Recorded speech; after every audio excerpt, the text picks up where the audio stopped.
Hey guys, this is the third time I tried to do this video. The first time was no sound, second time I forgot to turn my computer on, third time should be the charm. So we're going to talk about the literary analysis essay that you have to do on To Kill a Mockingbird.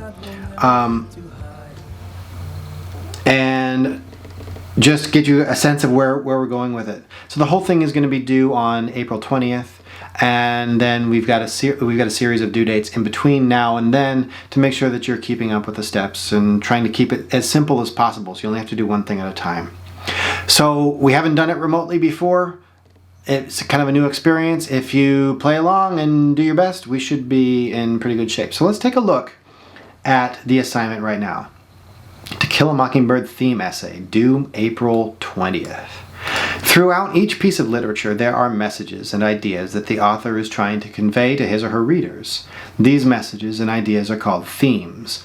Themes are represented in the text by certain characters, events in the story, and/or symbols and motifs. Focusing on Harper Lee's novel, To Kill a Mockingbird, develop an arguable theme that can be found in the story and write a well-developed essay that identifies and explains your chosen theme, and then prove it through the use of quotes. That's your job. And those themes, those big ideas in Mockingbird, little quick hint, they tend to be expressed very clearly by Atticus and by sometimes Miss Maudie. If you're listening to them, then you're going to be in okay shape.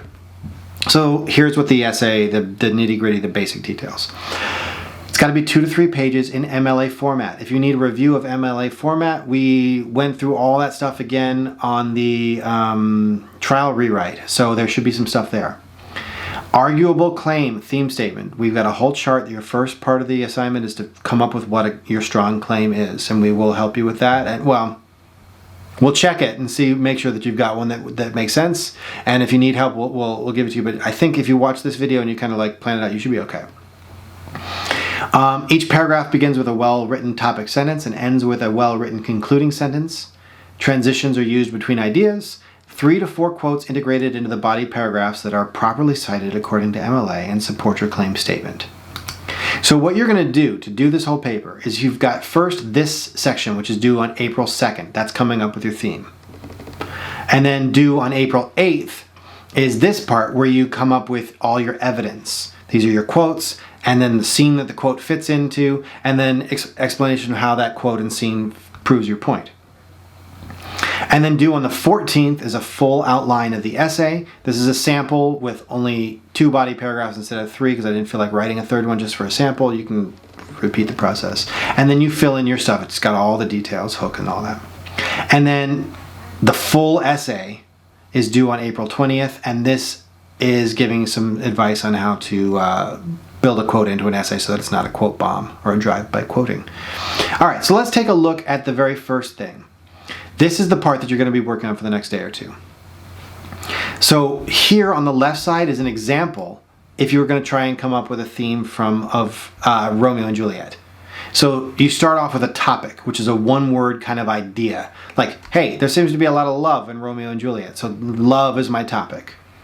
And then the theme is a sentence that says what the author is trying to get at with that topic. So maybe you decided that true love is a force that cannot be controlled, that's something Shakespeare was trying to prove or trying to explore.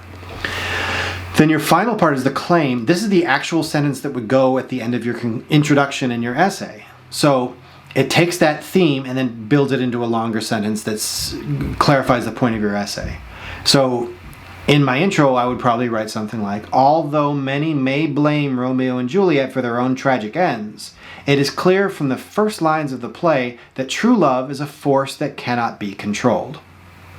That gives my essay a drive, something to do, somewhere to go. Make sense?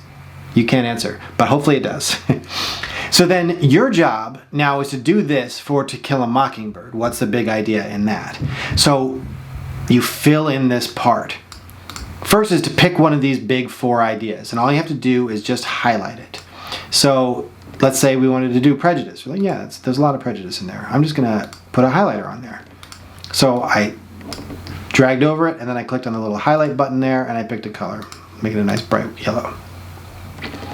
And then to write the sentence that shows what you think Harper Lee has to say about prejudice, what you want to do is go back through your annotations in the book and look for patterns.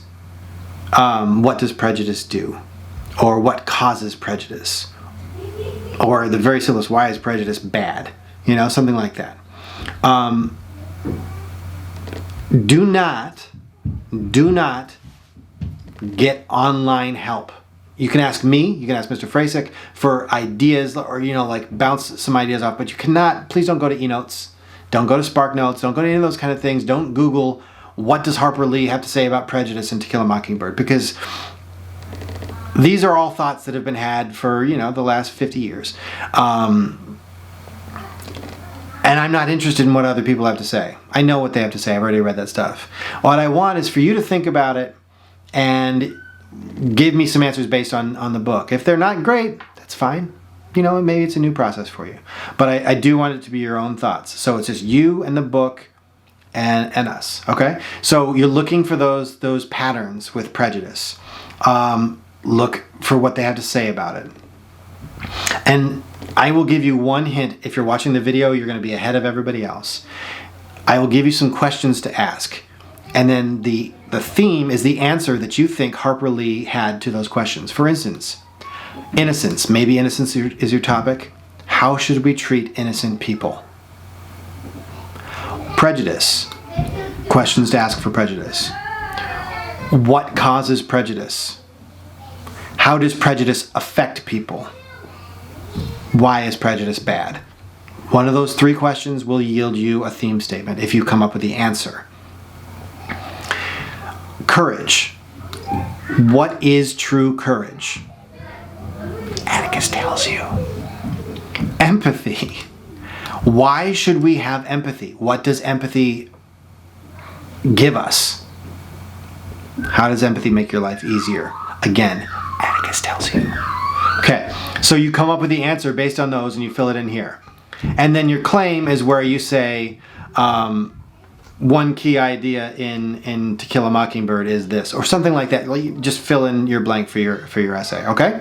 So that's what you want to do with this step. And should be pretty doable. If you've got an idea and you want to say like, hey, I was thinking of doing this, so shoot me an email. I'll be like, yeah, that's good, or close, but try this. But give it a shot. Give it your best go. All right, good luck. Take my hand and let's fly away to another galaxy.